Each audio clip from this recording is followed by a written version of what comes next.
So today's lessons natin ay tinatawag na external and internal liquidity. Okay, so last time pinag-usapan natin yung mga liquidities, no? Ito yung mga area na kung saan most likely nagiging take profit area ng mga smart money traders. So itong external and internal liquidity, meron silang relationship.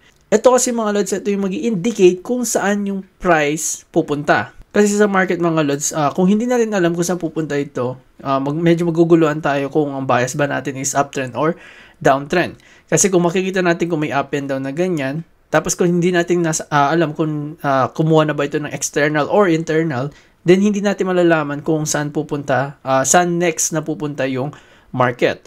So it can discern your higher time frame bias. So meaning, kapag alam mo na isa sa kanila ay nakuha na, alam na natin kung saan pupunta yung market at masasabi na natin kung ano yung higher time frame bias natin. So pag sinabing external liquidity, ito usually classified as buy-side liquidities or sell-side. Kapag sinabi namang internal liquidity, ito yung mga FVG o yung inverse FVG.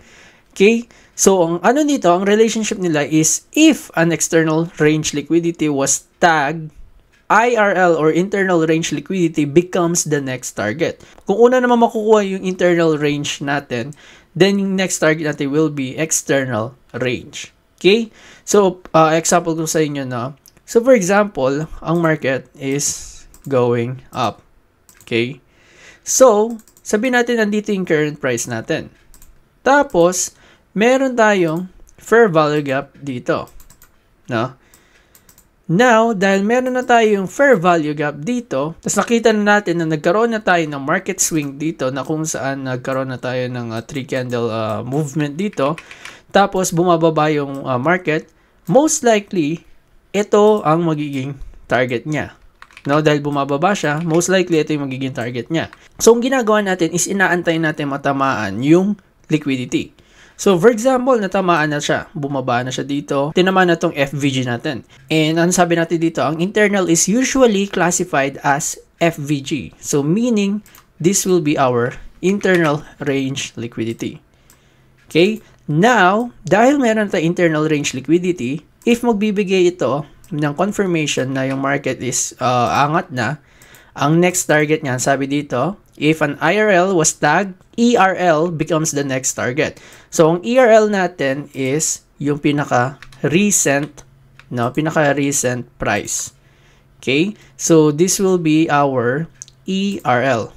Kapag nakita na natin na uptrend yung market, pumunta na siya sa discounted price, no? Kapag pinlat din natin yung Fibonacci, nasa discounted na rin siya, tapos tinamaan na yung IRL, then it means sa higher time frame ang bias natin will be bullish.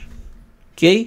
So, ibig sabihin nito, pag pumunta tayo sa lower time frame, hahanap tayo ng long positions over short positions. Now, kung makikita nyo dito, meron tayong time frame alignment. Ito yung ginagamit nating time frame sa paggamit ng external and internal liquidity. Lahat ng mga nandito sa left, no, dito natin hahanapin kung yung market ba ay natama na yung ERL or yung IRL. While dito naman sa right natin, no, dito naman sa right, after natin malaman kung, for example, sa daily, nakuha na natin yung ERL, ngayon papunta na siya sa IRL, sa H1 tayo maghahanap ng mga confirmations or entry. So, ganyan yung relationship ng external and internal liquidity. Same thing din, if, for example, ito, meron tayong old highs. Ito yung mga swing natin sa certain time frame. So, kung meron tayong old highs na tinamaan na, sabihin natin lumipad na siya, tinamaan na siya, no? Ayan.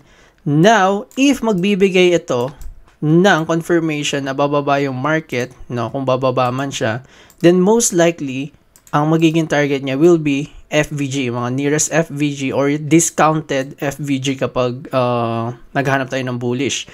Kapag naghahanap tayo ng bullish POY. Kapag naman bearish, no, syempre premium. So, ang mangyayari, pag natama na itong old highs, as nagbigay na ito ng confirmation, then ang magiging bias natin sa higher time frame will be bearish.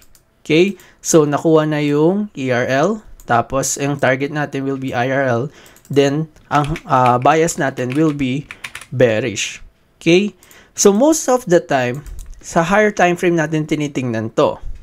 Sa trading kasi mga lods, hindi natin ginagawang entry point yung higher time frame bias natin. No? So, for example, kung sabihin natin itong daily to H1.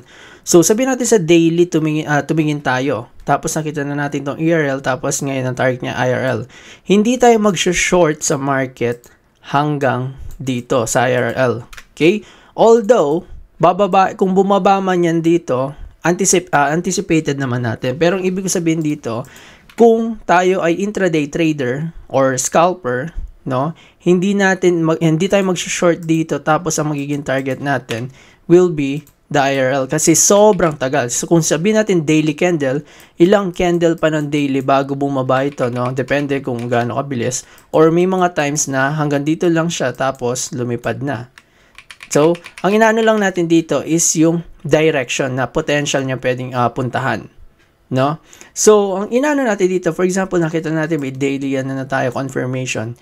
Bababa tayo sa H1 para maghanap ng mga internal structure. So, for example, kung ito, daily to, pupunta tayo sa lower time frame, no? So, H1, ang makikita nating scenario dyan is tulad nito. I-skip ko na. Ganito yung makikita nating scenario. Okay? So, ayan yung ERL natin. Pero, yung IRL natin, pag nasa H1 time frame tayo, for sure, banda dito yan. No? Banda dito yan. Medyo malayo-layo, no? Depende, no, kung malayo o malapit. Pero most of the time, malayo siya. Ang ginagawa natin, ganito is, maghahanap tayo ng liquidity sweep, tapos, shift in market structure, tapos, hanapin natin, dito naman sa H1 is yung same thing, ERL to IRL. So, time is fractal pa rin dito. So, for example, ayan, meron tayong FBG dito. Meron na tayong shift in market structure. And itong shift in market structure, this is sell side liquidity. Then, nakuha na natin yung ERL dito. Tapos, pupasok siya dito sa internal range liquidity. Tapos, maghanap tayo ng position to go short. Okay, so nagbibigay lang ako ng simpleng example dito. Then, yung magiging target natin is yung mga obvious liquidities, which is ito. Pwede maging target to.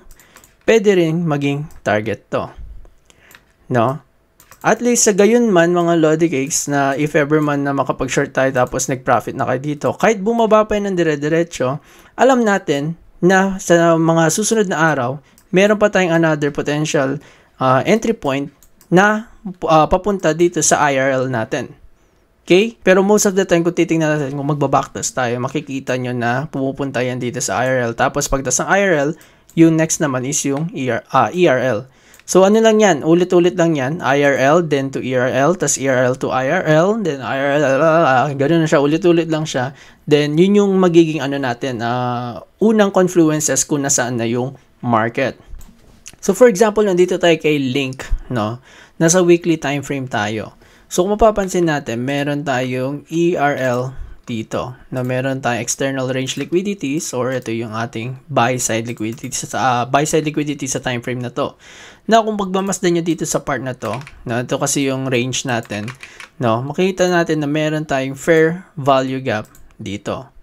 No? So, meron tayong fair value gap. This will be our internal range liquidity. Tapos ito will be our external range liquidity.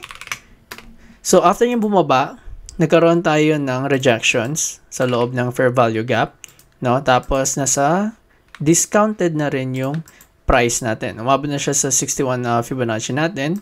So, from IRL to ERL. Okay? So, yun yung relationship niya. Then, if ever man, na for example, ayan, nandito tayo sa 4-hour time frame, no? So, weekly tayo kanina. Sabi ko yung time frame alignment natin is weekly, tas 4-hour. So, kung mapapansin natin dito, no? Meron na tayong sweep. Meron tayong sweep dito. Tapos, meron tayong displacement dito. Okay? So, nagkaroon tayo ng huge displacement. Tapos, bumaba siya. Tapos, ano ang magiging target natin pag nag-entry tayo dito sa FVG na to? No, ito magiging target natin. Pag nakapag-enter kayo dito, ito, or yung isang buy-side liquidities dito. Kasi dito nag-reverse yung market eh. So meaning maraming buy stops dito, na maraming mga bumili, marami nag-short, and hanggang ngayon, hanggang dito sa part nito, hindi pa nakukuha tong stop loss dito. And yun, kung bibili kayo dito, ang target nyo lang will be this one. Okay, so yan yung tinutukoy ko, no? Yan yung tinutukoy ko na sa lower time frame, hindi tayo take profit hanggang dito. Oo, balang araw, may chance na matamaan niya to. Pero kung nandito kayo nag-entry, sabi natin dito kayo sa higher time frame, nagbigay siya ng confirmation dito. Nag-entry kayo, tapos take profit nyo dito. Tingnan nyo, ilang 4-hour candle pa yung aabangan nyo bago ito umangat talaga pataas. 'Di ba? Kahit nga dito sobrang tagal, o ilang beses bumababa, ayun na bumababa dito. So, ang ginagawa natin is hindi natin kinukuha yung buong move. So, ginagawa natin is naghahanap tayo ng mga mini positions sa loob ng isang setup, sa loob ng higher time frame setup. Okay? So, nakita nyo, ito yung IRL sa weekly. Tapos, ito yung IRL natin sa 4-hour. Dito tayo nag-entry, pero dito tayo mag-take profit. Okay? Tapos, pag na-take profit nyo na yan, tingnan natin kung yung market is still going up. Kung makikita natin na kung magbibigay pa siya ng mga senyales na angat pa siya, then kung nandito siya banda, no, sabihin natin itong part na to, nakapag-entry kayo dito, then, obviously, ito na yung magiging final target niya. So, ganun natin ina-anticipate yung internal and external liquidity. Tsaka sabi ko din kanina na this setup is fractal. Meaning, kung ano yung nakikita natin sa higher time frame, makikita din natin sa other time frame. So, tulad nito, kita nyo, meron tayong ERL dito, meron din tayong ERL dito, tapos itong malit na FBG na to, yan ang ating IRL. So, from IRL to ERL. Nagme-make sense ba mga lods?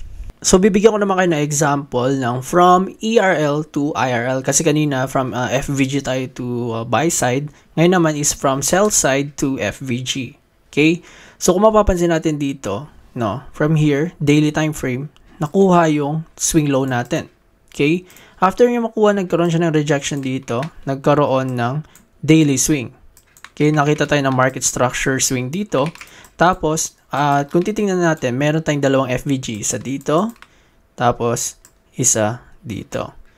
So now, nakita nyo na nakuha ng FVG yung pangalawa, no? Ito yung pinaka-reasonable POY na pupunta ng market. Kasi unang-una, ito yung ating dealing range, no? So from here to here. And anything below 50% is discounted, and anything above 50% is premium. Current market mga lods na natamaan niya tong swing low na to is nasa discounted. So, ano ibig sabihin nun? Ngayon, nagbibigay na siya ng sign na aangat siya. Ang magiging target na niya will be internal. So, hindi to kasi nasa discount siya, dapat nasa premium. So, kung mapapansin natin, umangat siya, nagkaroon ng swing, umangat, kinuha yung internal liquidity. So, kung sabihin natin maghahanap tayo ng entry point, no? So, daily time frame kanina yon, ito yung 1 hour natin. So, makikita natin na after matamaan to, nagkaroon tayo ng shift dito, no?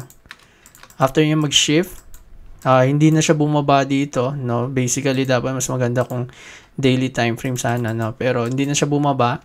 Ang nangyari lang is, nagkaroon ng shift, bumaba, umangat, tas nagtuloy-tuloy na pataas. So, just in case, sabihin natin, nakapag-position kayo dito, no, sabihin natin na bumili kayo dito, then, ang target nyo lang will be this area. So, pwedeng ito, no, pwedeng ito, pero syempre masyadong maliit yan, no, sabihin lang natin ganyan, nakapag-entry kayo, pwede yan. Okay? So, ayan, pwedeng yan. Pwede nyo rin target to. No, lahat ng mga market swing. Ito. Market swing yan. So, pwede nyo i-target yung mga yan. Pero, syempre, hindi naman tayo basta-basta ita-target lahat, no? Kumbaga, ang inaano ko lang dito is hindi nyo ita-target yung mismong FVG. Ang inaano lang natin is sa daily, alam natin na natamaan na yung daily swing low, meaning ang bias natin is bullish. So, pupunta tayo sa lower time frame. Ang hanapin natin is long position. Hindi tayo maghahanap ng short position hanggat hindi nakukuha yung POY natin sa higher time frame. Nagme-make sense ba mga lods? So yan ang relationship ng internal to external liquidity. Nade-determine natin kung yung market ba is aangat na or bababa pa. And kapag nalaman nyo na saan papunta yung market, sobrang laking confluences na yon sa setup nyo. Okay? Kasi kapag alam yung aangat yung market, then alam yung hindi siya bababa dito para kumuha ng mga stop loss. Backtest na kayo ng backtest. Tingnan nyo maigi kung paano nagkakaroon ng transfer yung liquidity from external to internal.